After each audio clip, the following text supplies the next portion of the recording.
everybody, I'm Bree the Plant Lady, and today we are going to do our first spring walkthrough of our native shrub orders. But I've got 3 super special guests that I want to have introduce themselves. So let's start over here. I'm Troy Martin.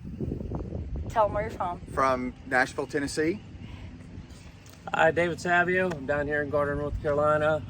I curate and maintain the garden. He's the one that needs to start a YouTube channel. And Preston Montague, Durham, North Carolina. And you're a landscape architect. Right. But tell them what you do.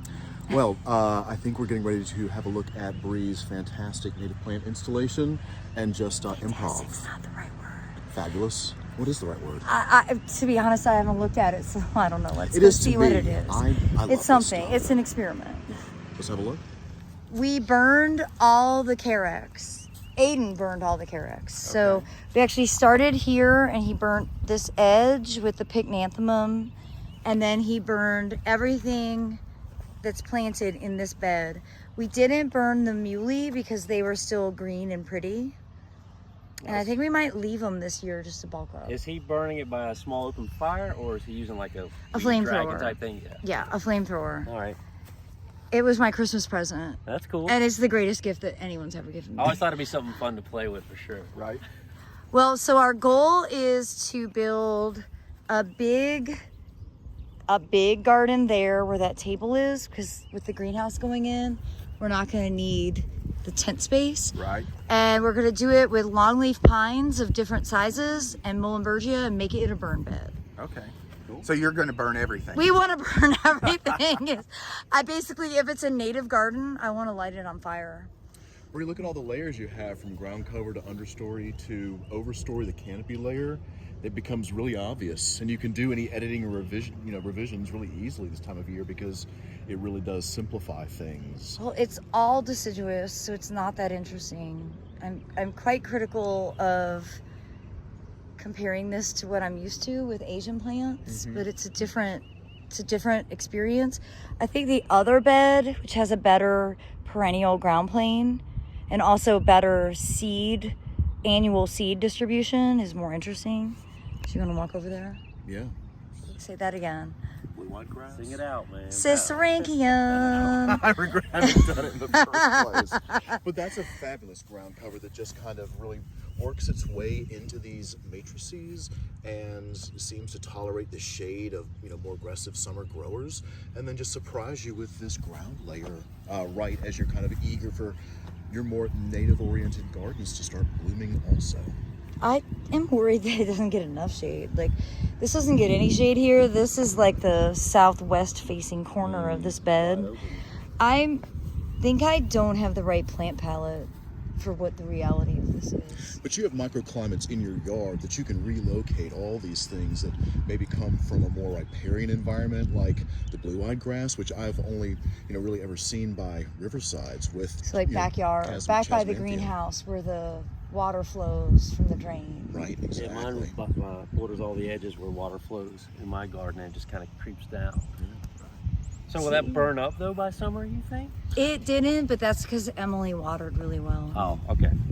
It usually just gets swallowed by anthropogon and All the other stuff. pycnanthemum, and so Well, so planted adjacent, Semi-dormant, and it just sits there until it's time for it to resprout.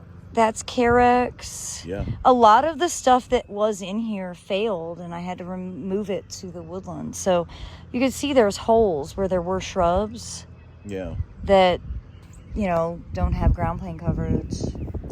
I see all these plants in prairies and grasslands here in the area, but I also see them with a lot of plants that have basil rosettes, and so maybe that's something I'd add to this planting. This needs more perennials. Yeah. Okay, so Raskums. saying that, okay, goldenrod. now look over here where we did a better perennial ground plane.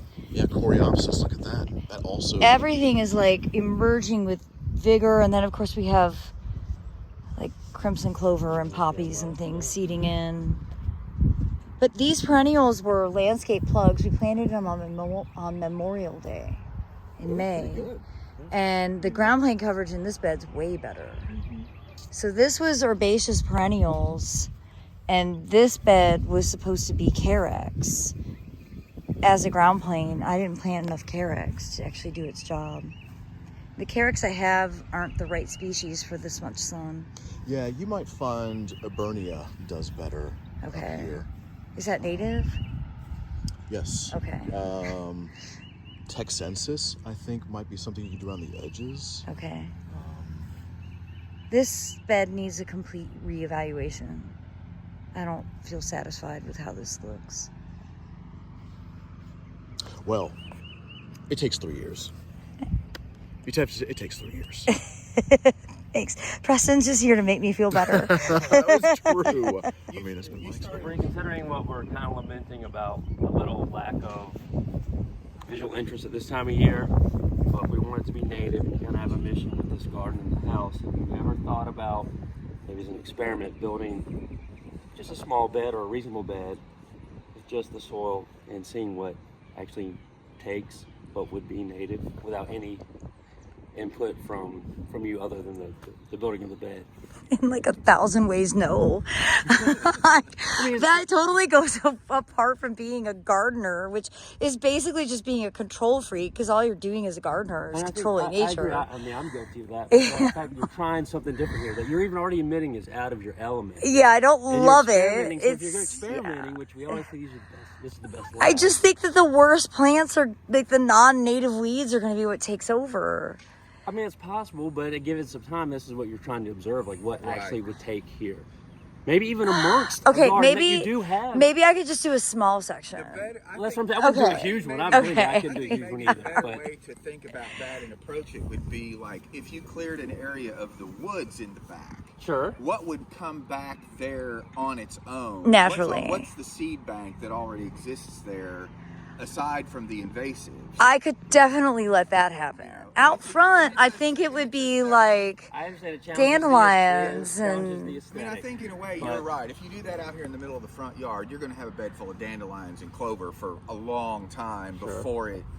But back there, where you already have a seed bank that hasn't been, lawn for 30 years, yeah. you'd be surprised what you pull out the invasives, whether they're native or actual invasive exotics. What comes back from that seed bank that's already in the woods. Yeah, and you might see shrubs better represented than you might up in the front yard as well. And so I think that's an interesting model to track, is what happens when you relax your grip on the edge of the woods and keep the invasives out of it. Invasive species. I love that your advice is basically to just like chill out and stop doing so much. I It's love easy to that. say when we tell someone else to do it. Thank Hey, you. chill out, let it grow. None of y'all do that, but Yeah, I'm gonna keep my. I'll drink more champagne and I'll just sit and watch it grow. Well, again, I get that it doesn't have to be out here, but I like the idea that it was something you go, I'll try, regardless of what the area is. 'Cause Right. Each area might have like sort of a different signature, but What'll grow here? I get not wanting it right in the front of your new place. You're trying to develop something that is eye-catching. So Well, as we say that, I mean, part of the video didn't show how critical I was being, but I don't find these borders to be very inspiring. And knowing the amount of effort we put in, and I know at different times of year they will look different and better, but at this moment, I don't like how deciduous it is and how, Yeah, it's all skin and no bones. yeah, it's not great. It could be better. You could also go to Raven Rock State Park and look what's growing there naturally. No, because it's too shady. It doesn't equate to this front yard. It's no. Well, I mean, I go there, but like they're growing things that absolutely won't live here. They have calmia and stuff. So like this full sun, and I'm not a very good waterer. Emily was a great waterer, my intern last summer. As soon as she went back to school, it all went downhill when I was in charge. And I just don't think I can keep this front yard water. I need to add yucca and make this thing like a Texas landscape. Yeah, I don't think most people are going to water the way that it requires to keep a lot of these kind of like plants that you think of as mesic, but really require a lot more water in a breezy, hot, open environment like this. Yeah. Especially with sandy soil.